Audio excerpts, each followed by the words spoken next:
ಎಲ್ಲ ಅವರು ICC ಅವರು ಹೇಳ್ತಾರೆ ಕರೆಕ್ಟ್ ಆಗಿರೋದು.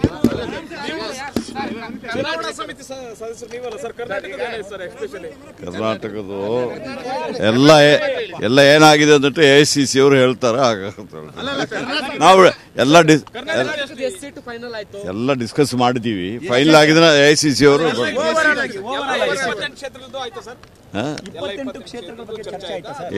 ಇಲ್ಲ 28 ಕ್ಷೇತ್ರದ ಆಗಿಲ್ಲ.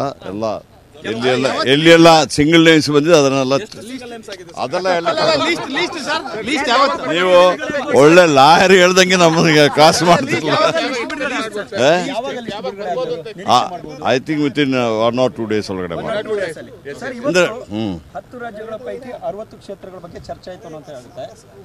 ಎಷ್ಟಾಗಿದೆ ಅಂತ 60 ಕ್ಷೇತ್ರಗಳ ಅಥವಾ ಹೆಚ್ಚು ಕಡಿಮೆ ಏನು ಅಲ್ಲ, ನಾನೆಲ್ಲ ವಿವರ ಹೇಳಲಿಕ್ಕೆ ಆಗೋದಿಲ್ಲ. ನಾನು ಅಲ್ಲಿ ಎಲೆಕ್ಷನ್ ಕಮಿಟಿ ಮೆಂಬರ್ ಅಷ್ಟೇ. ಚರ್ಚೆ ಮಾಡಿದೀವಿ, ಅದನ್ನ AICC ಅವರು ನಿಮಗೆ ಹೇಳ್ತಾರೆ. ಓಕೆ, ಮತ್ತೆ ಆರಾಮಲ್ಲಿ ನೀವೆಲ್ಲ ಆರಾಮಲ್ಲಿ ಇದ್ದಿರಲ್ಲ ತಾನೆ.